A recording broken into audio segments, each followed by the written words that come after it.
আমরা বনমালীপুর যুব মোর্চা প্রতিনিয়তই যারা সমাজ বিরোধী কাজ করে নেশা কারবারের সঙ্গে যুক্ত থাকে আমরা প্রতিনিয়তই তাদেরকে লক্ষ্য রাখি এবং প্রশাসনের সঙ্গে আমরা যোগাযোগ রাখি। তো তারই অঙ্গ হিসাবে কালকে রাত্রিবেলায় যোগেন্দ্রনগর রেল স্টেশন থেকে আমাদের বনমালীপুর এলাকার একটা যুবক ধরা পড়ে, নাজির হোসেন উর্ফে হৃদয়, এবং একজন বিহারের লোক ধরা পড়ে।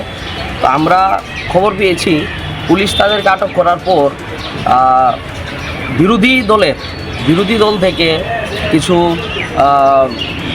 নেতৃত্বস্থানীয় লোক, বিধায়কও বলতে পারেন, তারা নাকি খুব জোর কদমে তাদেরকে ছাড়িয়ে নেওয়ার জন্য প্রচেষ্টা চালাচ্ছে।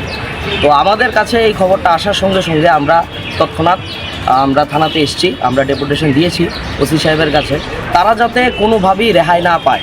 এবং আমরা আবেদন রেখেছি তাদের সঙ্গে যে 4-5 জনের আরও র্যাকেট আছে, তারা কালকে ধরা পড়েছে না, তাদেরকে অতি সত্বর যাতে অ্যারেস্ট করে এবং কঠোর থেকে কঠোরতম শাস্তি তাদেরকে দেওয়া হয় প্রশাসনের মাধ্যমে, আইনের মাধ্যমে, আমরা সেই দাবি রেখেছি। এবং আমরা বনমালীপুর এবং বনমালীপুরের সাধারণ মানুষ অনেক আনন্দিত, আপ্লুত যে প্রশাসন বা এই থানার পুলিশরা যেভাবে রাত দিন কাজ করছে, আমরা অনেকটাই দেখতে পাচ্ছি, অনেকটা সাফল্য পেয়েছে এবং আমাদের নতুন ওসি সাহেব এসেও অনেকটা সাফল্য পেয়েছে, আমরা তাতে খুশি।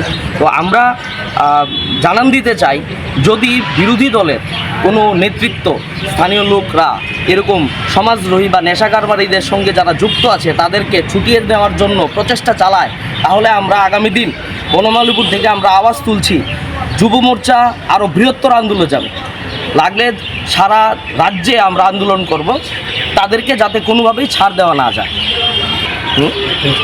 আমার পরিচয়, আমি আকাশদীপ সাহা আমার নাম, আমি বনমালীপুর যুব মোর্চার সহসভাপতি।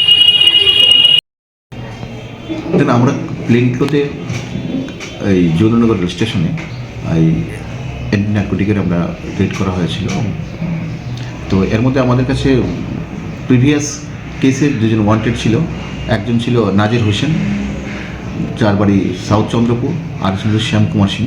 অ্যাকচুয়ালি বেসিক্যালি সে বিহারের, এখানে চন্দ্রপুর এসেছিল।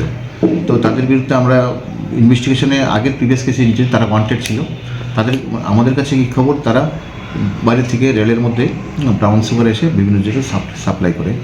প্রিভিয়াস ইনভেস্টিগেশন কালকে সেই ইয়েতে তাদেরকে আমরা যোগেন্দ্রনগর রেল স্টেশন চত্বরে পাই এবং সেই হিসাবে আমরা তাদেরকে অ্যারেস্ট করেছি এবং তারা স্বীকার করেছে তারা টোটালি এইসব ইয়েতে ইনভলভ।